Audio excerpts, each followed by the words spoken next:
Bonjour à toutes et à tous, je suis Amandine et aujourd'hui je suis avec Alexandre d'Orange Marine qui va nous présenter la gamme de VHF Orange Marine. Bonjour, donc moi c'est Alexandre, je suis spécialiste des produits VHF chez Orange Marine. On va commencer, je vois qu'on a 4 modèles. Est-ce que tu peux nous donner un peu plus de détails sur la gamme de ces VHF? Alors chez Orange Marine, on a 4 modèles de VHF, 3 portables et une fixe. Qu'est-ce qui va différencier du coup les différentes portables? Parce que je vois que fixe on n'en a qu'une seule. Alors sur la portable, on a l'entrée de gamme qui est la WPF 200, donc c'est une petite VHF très compacte où on va avoir un fonctionnement avec des piles. On est sur une puissance d'émission qui est en 1,3 watts et on va avoir une autonomie d'environ 10 heures. Ensuite, on a la gamme au-dessus qui est la VHF WF 300. Là, on fonctionne sur batterie. On va avoir 10 heures d'autonomie. On est sur une puissance de 1 à 5 watts. La différence avec la 200, c'est également qu'elle est étanche flottante. Ensuite, on a la version la plus haut de gamme, donc c'est la WPF 700.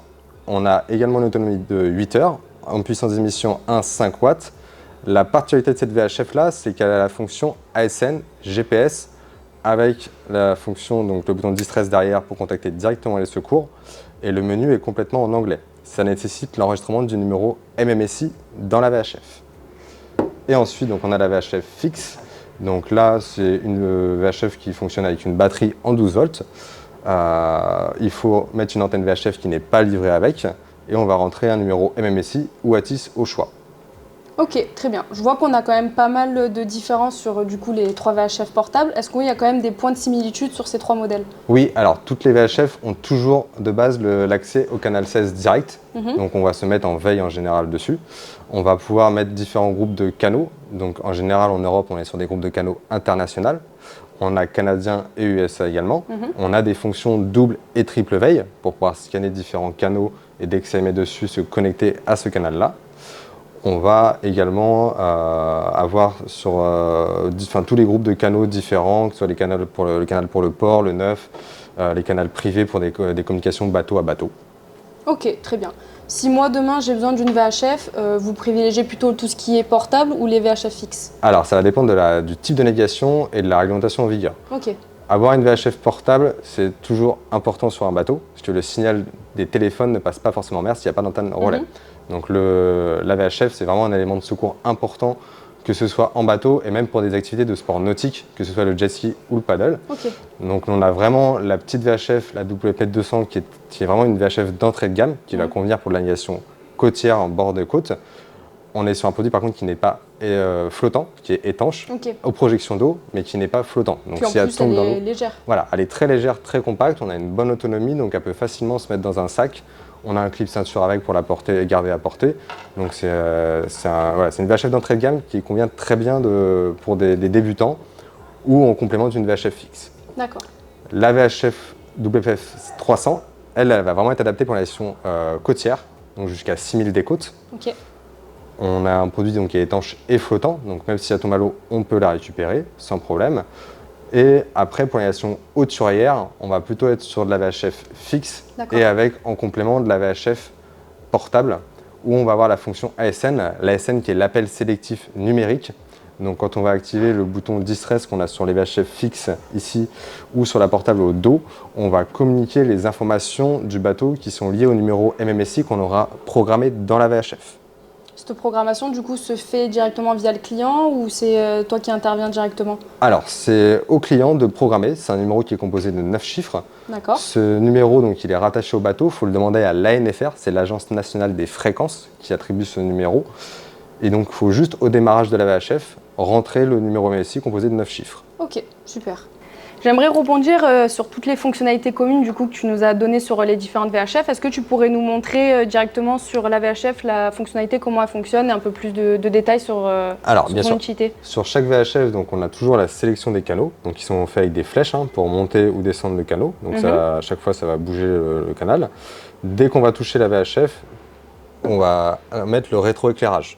Donc c'est très pratique pour la navigation de nuit, donc il y a l'écran qui va se rétroéclairer. Et donc ça c'est sur toutes nos VHF, aussi bien portables que fixes. On retrouve ensuite sur toutes les VHF donc l'accès au canal 16, qui est le canal de veille qu'on utilise tout le temps en bateau. Donc là en général on est sur ce canal-là, même si on n'émet pas et qu'on ne réceptionne pas, on est toujours sur ce canal-là. Donc toutes les VHF ont un accès direct à ce canal-là, qui permet d'être en contact directement avec le secours. Hop là. Donc on l'a ici et ici également. Ensuite, sur toutes les VHF, on a également la possibilité de verrouiller le clavier. Donc c'est un bouton lock. Donc on reste appuyé dessus et ça bloque la VHF.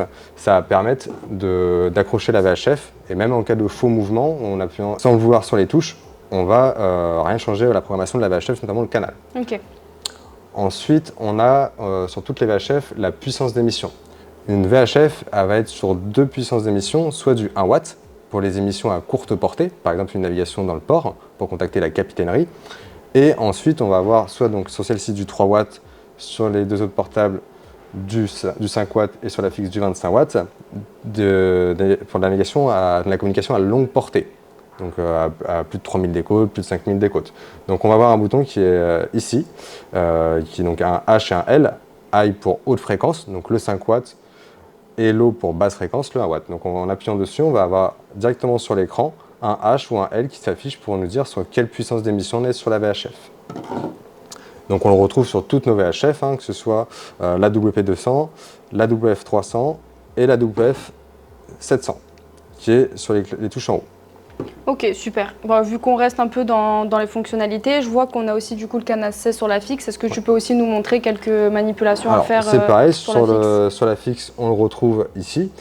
On peut, la sélection des canaux va se faire directement sur le micro ici. D'accord. Où là, on a les flèches pour monter et descendre. On retrouve, comme sur la base, le canal 16 en accès direct et la sélection de la puissance d'émission.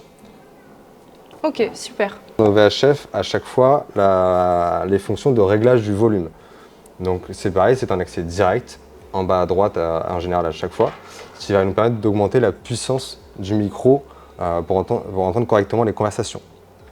Sur ce bouton-là, on retrouve également le réglage du squelch. Le squelch, c'est un réglage anti-parasite pour limiter les bruits de fond. Donc on va à chaque fois régler s'il y a des parasites sur la fréquence quand on va recevoir le message. On va jouer sur le squelch, donc il y a 10 niveaux. On va le monter, le descendre pour avoir une écoute claire. Ok, très bien. Et est-ce qu'on l'a aussi du coup sur la fixe ? On l'a également aussi sur la fixe. Il va être en accès directement dessus via les touches ici. Ok, super, très bien. Toujours dans les fonctionnalités, tu m'as parlé d'une fonctionnalité GPS pour la 700 et pour la fixe. Est-ce que tu peux nous donner un peu plus de détails sur celle-ci ? Bien sûr. Alors, sur nos VHF, la WF700, on a une antenne GPS intégrée. Donc, il faut aller à l'extérieur pour que ça capte bien. Ça ne passe pas à travers les bâtiments. Et sur la WF250, donc la fixe, c'est une antenne GPS déportée. Okay. Donc, cette fonctionnalité-là, elle est liée à la fonction ASN, qui est l'appel sélectif numérique, qui est lié du coup au MSI qu'on renseigne dans la VHF. Et du coup, quand on va appuyer sur le bouton Distress ici, et derrière au dos, ça va permettre de communiquer notre position GPS aux autorités de secours. D'accord. Donc c'est un élément de sécurité assez important. Ça peut également avoir une autre fonctionnalité comme sur la WF700 où on peut enregistrer une position GPS. Tout simplement pour pouvoir retrouver, enregistrer les coordonnées GPS et les communiquer à un autre bateau par exemple. Ok, très bien. Sur la fixe, je rappelle, on a une puissance de 1,25 watts. Et là, 1,5 watts, donc on va avoir une portée beaucoup plus importante sur la fixe. On va être alors jusqu'à 25 000 nautiques, alors que sur la portable, on va être jusqu'à 6 000 nautiques.